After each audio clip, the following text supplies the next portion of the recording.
पीरू फ़कीरू सूफ़ियों संतों की खूबसूरत धरती से मैं हूँ आरजे गुरचरण। इस वक्त मैं मौजूद हूँ शहीद DSP Manjeet Singh boys higher secondary school Poonch के अंदर, जहाँ के अब इस वक्त मेरे साथ यहाँ पे हॉकी के कोच जो हैं वो मौजूद हैं। और अगर मैं पुंछ का जिक्र करूँ तो ये बहुत ही ज़रखेज़ मट्टी है, जिसने बड़े बड़े अदीबों, शायरों, फ़नकारों, गुलज़ारी लाल नंदा जो कि प्राइम मिनिस्टर ऑफ इंडिया भी बने, उनका ताल्लुक भी पुंछ से है। और उसके बाद कृष्ण चंद्र की बात करूं, दीनानाथ रफ़ीक की बात करूं, और बहुत सारी ऐसी हस्तियां हैं। अगर मैं उनका नाम अगर मैं लेने में लग जाऊंगा तो शायद ये रात मुझे यहीं हो जानी है। बहरहाल हमारे पुंछ के अंदर एस्ट्रो टर्फ का जो ये बना है सिस्टम, और उसके लिए हॉकी के कोच मोंटी सर और इनकी पूरी टीम का बहुत बड़ा रोल रहा है कि हमारे बच्चे जो ग्राउंड्स को, इंटरनेशनल लेवल के ग्राउंड्स को सिर्फ टीवी पे देखा करते थे, आज उनको पुंछ में ये मुहैया हुआ है। और हम ये उम्मीद कर सकते हैं कि हॉकी के मैदान से भी आने वाले वक्त में जो है पुंछ का उभरता सितारा आपको ज़रूर इंटरनेशनल लेवल पर नज़र आएगा। और उसके पीछे अगर किसी शख्स का या इनकी टीम का अगर मैं ज़िक्र करूं तो मोंटी सर का रोल बहुत बड़ा जो है वो रहेगा। तो आज के दिन जो है ना, मेरा पुंछ इस ग्राउंड के अंदर आना हुआ, और हमारे साथ इस वक्त मौजूद हैं मोंटी सर जो कि हॉकी के कोच भी हैं। हम इनसे जो है वो मज़ीद बात करेंगे। सर, पहले तो आपका टाइम जो है ना सर, बहुत कीमती है, तो आपने कीमती टाइम जो है हमें दिया है मोंटी सर, इसके लिए आपका बहुत बहुत शुक्रिया। Thank you so much. तो मोंटी सर, ये जो टर्फ बना है यहाँ पे हॉकी के लिए, इसको आप किस तरह से देखते हैं कि हमारे आने वाले दिनों में जो हमारे बच्चे हैं उनका भविष्य, उनका फ्यूचर, उनका मुस्तकबिल जो है वो क्या रहने वाला है? सबसे पहले मैं आपका शुक्रिया अदा करूँगा और आपकी बात पे आऊँगा कि जो हमारा एक ड्रीम था, जो हम पहले देखते थे टीवी पे कि हम एस्ट्रोटर्फ पे हम खेलते हैं, या एस्ट्रोटर्फ हम टीवी पे देखते थे कि एस्ट्रोटर्फ ऐसा होता है, तो वो हमारा ड्रीम आज पूरा हुआ है। उसके लिए सबसे बड़ा जो हमारा जो पार्ट पे हम बोलेंगे, या सबसे बड़ा जो इंपॉर्टेंट रोल रहा है, हम गवर्नमेंट ऑफ इंडिया का करेंगे, एलजी एडमिनिस्ट्रेशन का करेंगे, आपकी डिस्ट्रिक्ट एडमिनिस्ट्रेशन का करेंगे। उसके बाद आते हैं हम सेकंड आपकी दूसरी बात पे कि जो बच्चों का फ्यूचर है, तो हम इस लिहाज से देखते हैं। पहले भी बच्चे हमारे नेशनल के लिए जाते थे। पुंछ जे.एंड.के के अंदर काफ़ी डोमिनेशन रही है हॉकी के अंदर। पुंछ ने हमेशा पूरे जे.एंड.के को डोमिनेट करके रखा हॉकी में।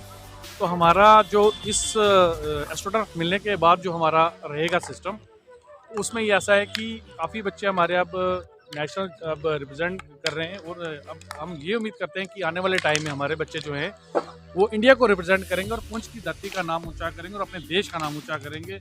ये हमें उम्मीद है अपने बच्चों से। तो मोंटी सर, एक चीज़ हमें और भी देखने को मिल रही है कि बच्चियां भी जो हैं वो किसी तरह से जो है वो हमारे बच्चों से कम नहीं हैं। तो बच्चियों को लेकर लोगों के जहन में क्या है?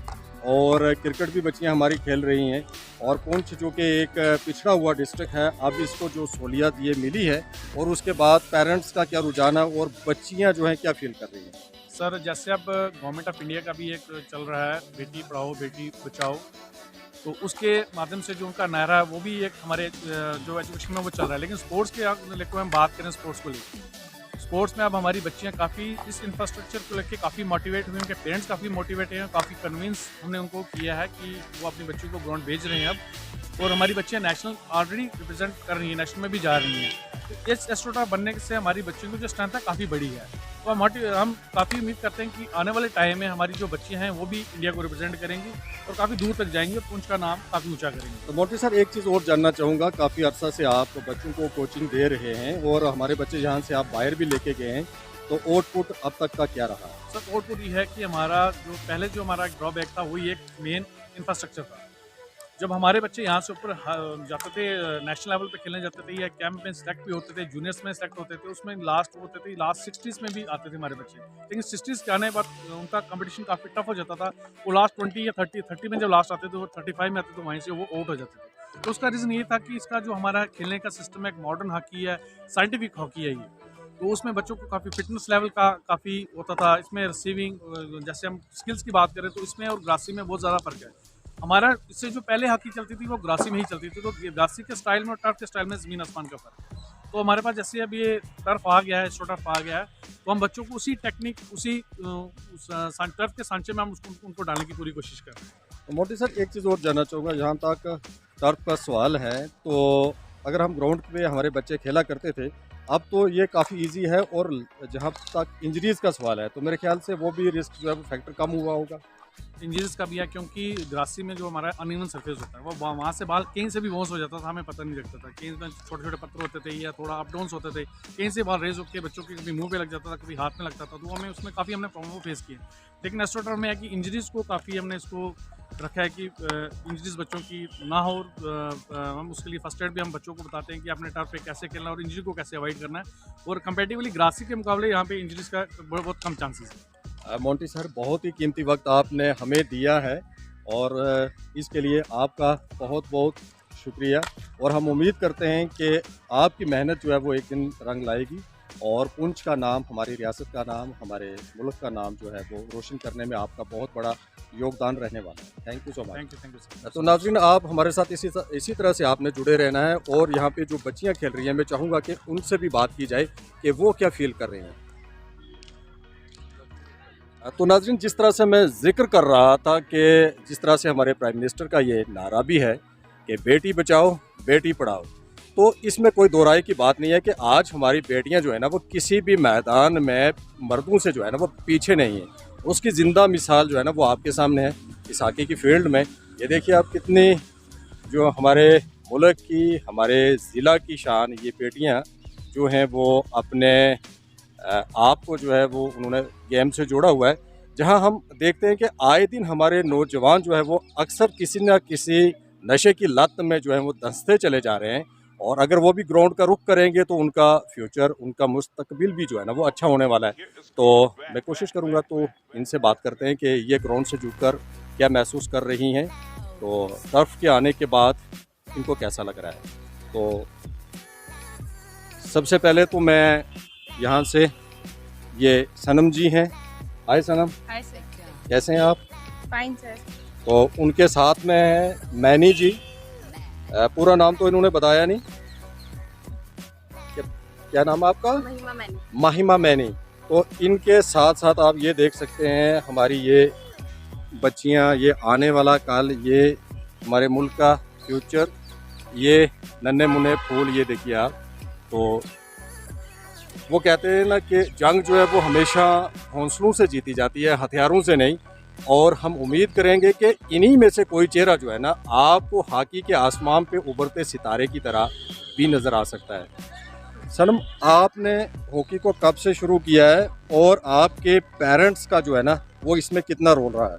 सर सबसे बड़ा रोल तो पेरेंट्स का ही रहता है लड़कियों को लेके, और मेरे को हॉकी स्टार्ट किए हुए 9 से 10 साल हो गए हैं, और पेरेंट्स का यही रहा है कि जैसे हमारा उस टाइम पे जब स्टार्ट किया था तब ज़्यादा था लड़कियों के लिए बाहर निकलना, ये वो, तो हमारे पेरेंट्स ने लोगों से, लड़के लोग जाने नहीं देते थे, आसपास वाले जैसे बोलते थे, तो उनको बोल के, उनकी ना सुन के हमें बाहर भेजा। जबकि हमारी फैमिली में भी बोलूँगी कि कोई भी बाहर नहीं जाता था। फर्स्ट टाइम हम ही लड़कियाँ हैं जिन्होंने हॉकी स्टार्ट की थी अपने उस टाइम पे अपने पूरी फैमिली में से। तो गेम में, किसी भी गेम में बाहर आए थे, तो तभी ऐसा था कि बहुत पेरेंट्स का बहुत रोल रहा है। उनने बहुत कुछ सुना है लोगों से हमारे लिए, लेकिन फिर भी उन्होंने कभी हमें ये नहीं कहा कि बैकअप कर लो, वापस आ जाओ या छोड़ दो। उन्होंने हमें हमेशा कहा है कि आगे जाओ, और हमें इस फील्ड में बहुत कुछ सीखा है, नेशनल्स भी लगाए हैं, बहुत कुछ सीखा है। बाहर जाते थे जब हमें खेलने में बहुत प्रॉब्लम होती थी, क्योंकि यहाँ पे टर्फ नहीं था और वहाँ पे टर्फ पे खेला जाता था। तो जब टर्फ पे अचानक से ग्रासी से टर्फ पे आने पे बहुत हमें दिक्कत रहती थी। अभी हमारे यहाँ से ग्राउंड से एक लड़का अभी गया है बाहर, तो आई होप कि आगे लड़कियाँ भी बाहर जाएंगी और खेलेंगी अब, क्योंकि हमें सारी अपॉर्चुनिटी मिली है। तो अब हम लोग इसका पूरा लाभ उठाएंगे ताकि हमारी भी यहाँ से कोई लड़की जाके इंडिया खेले, हम में से कोई जाए जो इंडिया भी खेले। तो सनम, जो है हॉकी के साथ साथ आप पढ़ाई, आप इस वक्त किस क्लास में हैं आप? सर मैं बीपी सेकंड ईयर में हूँ। तो मैं ये भी जानना चाहूँगा साथ ही साथ में कि आपका जो है ना फ्यूचर में आप क्या बनना चाहते हैं? फ्यूचर में ऑफकोर्स सर हॉकी कोच बनना चाहती हूँ मैं चाहती हूँ छोटी छोटी बच्चियों को मैं गेम खिलाऊँ, और उनमें से मेरी जो बच्चियाँ हों उनमें से 2, 3, 4 हर साल बाहर इंडिया कैंप खेलने जाएँ और नेशनल जाएँ, इंडिया खेलें। तो बस सर इतनी। Thank you. तो ये हमारे साथ बात कर रही थी सनम कोसर जी। तो मैनी जी भी हमारे साथ हैं। तो मैनी जी, आप मुझे बताएं कि आपके घर वालों का जो है वो क्या रिएक्शन था जब आपने हॉकी के अंदर कदम रखा? पहले तो मतलब मेरे पापा कोच रह चुके हैं, तो वो फुटबॉल टीम के कोच थे, तो उनको तो बहुत ज़्यादा ही खुशी हो गई कि मैं तो हॉकी खेल रही हूँ। भाई ये तो है ना, धाकड़ वाली प्लेयर आ गई है यहाँ पे बात है। पुंछ में। ऐसी बात नहीं है, बिल्कुल भी नहीं। मतलब मैं ऐसी रही हूँ अपनी फैमिली में से कि मैं डरती किसी से नहीं हूँ। तो चीज़ ये थी कि पापा मम्मा बहुत ज़्यादा खुश हो गए कि ये खेलती है, चलो खेलती है, अब हॉकी खेलती है तो मैं इससे कोई पंगा नहीं ले सकता। चीज़ ये है। तो फिर उसके बाद ना बहुत सारी लाइफ में चेंजेस आने शुरू हो गई थी, क्योंकि हॉकी भी थी, पढ़ाई भी थी।